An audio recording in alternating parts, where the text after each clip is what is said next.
Hello friends, 8 मार्च 2014 को Kuala Lumpur से Beijing की तरफ एक फ़्लाइट को टेक ऑफ करवाया जाता है। ये फ़्लाइट सभी फ़्लाइटों की तरह बिल्कुल नॉर्मल थी। इसके सारे पैसेंजर भी नॉर्मल थे और इस फ़्लाइट को उड़ाने वाले दोनों पायलट बहुत ज़्यादा एक्सपीरियंस थे। पर ये फ़्लाइट MS-370 अपने सफ़र के आधे घंटे बाद ही आसमान में कहीं पर गायब हो जाती है और मलेशियन रेडार से इसका नाम निशान मिट जाता है और इसे बहुत ज़्यादा ढूंढने के बाद भी इसके बारे में कोई पता नहीं लग पाता है। और इस फ्लाइट के गायब होने को मिस्टीरियस इसलिए बताया जाता है क्योंकि मलेशियन एयरलाइन ने इस फ्लाइट के गायब होने के 4 घंटे बाद तक किसी भी रिसर्च टीम को खबर नहीं की थी।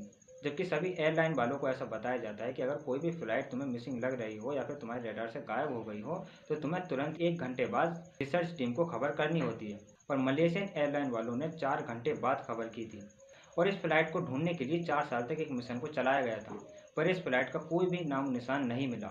पर रिसर्च स्टार्ट होने के 3 दिन बाद ही ऐसी खबर आई जिसने सभी को हैरान करके रख दिया। पर क्या थी वो खबर जिसने सभी एयरलाइन वालों को इतना ज़्यादा हैरान कर दिया था? सो चलिए बगैर किसी देरी के इस फ्लाइट MS-370 के बारे में अपनी इस वीडियो में जानते हैं। 8 मार्च 2014 को कुआलालंपुर से बीजिंग की तरफ एक फ्लाइट को उड़ाया जाता है जो कि था MS-370। इसमें दो पायलट थे, जहरी अहमद शाह और फारिक अब्दुल हामिद। जहरी अहमद शाह जो इस फ्लाइट के पायलट थे उनकी उम्र 53 साल की थी, जिन्हें 33 साल का एक्सपीरियंस था। दूसरे पायलट फारिक अब्दुल हामिद जो 27 साल के थे और उन्हें 7 साल का एक्सपीरियंस था। और इस प्लेन में 10 क्रू मेंबर और 227 पैसेंजर थे जो ज़्यादातर चाइना से ही बिलोंग करते थे। और इस फ्लाइट की जो टेक ऑफ करने का समय था वो रात के 12:42 का था और इसे बीजिंग तक पहुंचने में 5 घंटे 34 मिनट का समय ही लगता था। और शुरू में सब कुछ नॉर्मल रहता है, सफ़र आराम से स्टार्ट होता है, प्लेन भी सही तरीके से टेक ऑफ करता है। रात के करीब 1:19 पर जब प्लेन मलेशियन रडार से दूर जाने लगता है तो मलेशियन रडार वाले उन्हें एक मैसेज देते हैं कि तुम्हें अब वियतनाम के हो ची मिन्ह रेडार से कनेक्ट कर लेना चाहिए। जिस पर पायलट अपना आखिरी मैसेज भेजते हैं और वो उन्हें गुड नाइट कहकर वियतनाम के हो ची मिन्ह रेडार से जुड़ जाते हैं। और वियतनाम के इस रेडार से जुड़ने के कुछ ही देर बाद अचानक से उनके रेडार से वो फ्लाइट गायब हो जाती है। जिस पर शुरू में तो वो हैरान नहीं होते हैं, उस फ्लाइट को ढूंढने लगते हैं और करीब 10 मिनट तक ढूंढने के बाद जब वो फ्लाइट नहीं मिलती है तो वो वापस से मलेशियन एयरलाइन को खबर करते हैं कि आपका ये प्लेन गायब हो चुका है और हमें इसके बारे में कोई भी सिग्नल नहीं मिल रहा है।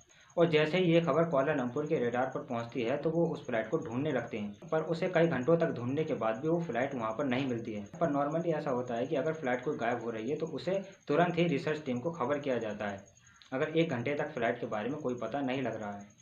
पर उन्हें ये भरोसा था कि शायद सुबह तक ये फ्लाइट अपनी जगह पर बीजिंग में पहुंच जाएगी, पर सुबह तक भी ऐसा नहीं होता है और फ्लाइट के गायब होने के 4 घंटे बाद वो रिसर्च टीम को खबर करते हैं कि हमारी ये फ्लाइट गायब हो चुकी है। और उस फ्लाइट को ढूंढने के लिए उसकी आखिरी लोकेशन पर सभी शिप्स और हेलीकॉप्टर्स पहुंच जाते हैं। इस फ्लाइट का आखिरी सिग्नल गल्फ ऑफ थाईलैंड और साउथ चाइना सी के बीच में मिला था।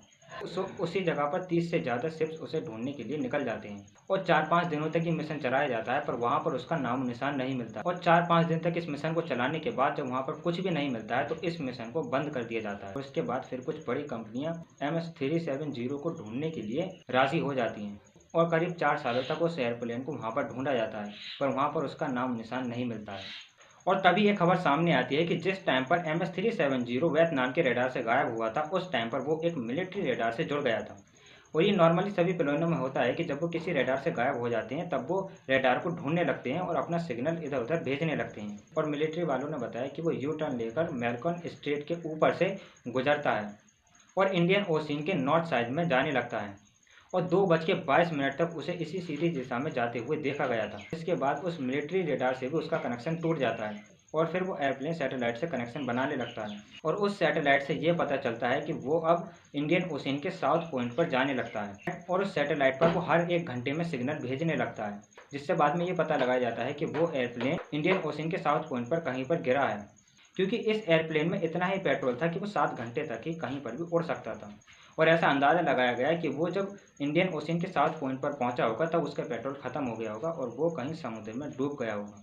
पर वहाँ पर भी जब एक मिशन को चलाया जाता है तो वहाँ पर भी उसका नाम निशान नहीं मिलता है और MS-370 ने अपना आखिरी सिग्नल उस सैटेलाइट को 8:19 पर दिया था। बाद में ये सारी चीज़ें कैलकुलेट कर एक स्पेसिफिक लोकेशन निकाली गई और 2022 में फॉर्मर एरोस्पेस रिसर्चर ने अब पूरी कैलकुलेशन को करके एक स्पेसिफिक लोकेशन को दिया और उन्होंने बताया कि इसी लोकेशन पर करीब 4000 मीटर नीचे ये एयरप्लेन दबा हुआ है, जहाँ पर जाकर तुम इसके ब्लैक बॉक्स को निकाल सकते हो और ये पता कर सकते हो कि ये प्लेन यहाँ पर कैसे आया, किसी ने इसे हाईजैक किया या फिर इसमें जो पायलट थे उन्हीं की कोई गलती थी, या फिर वो सभी बेहोश हो गए जैसा कुछ थ्योरीज बताती हैं और वो प्लेन ऑटो पायलट मोड पर चला गया, जिसकी वजह से वो इधर से उधर भटकते भटकते यहाँ पर आकर गिर गया। पर अभी तक वहाँ पर ये प्लेन नहीं मिला है। पर फ्यूचर में अगर हम उस प्लेन को ढूंढ लेते हैं तो हमें ये पता लग जाएगा कि वो प्लेन वहाँ पर कैसे पहुँचा।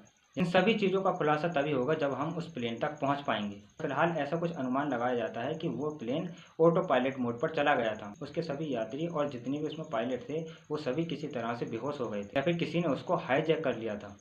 पर असली वजह क्या है ये किसी को नहीं पता। सो फ्रेंड्स, यही थी हमारी वीडियो। मिलते हैं अपनी नेक्स्ट वीडियो में।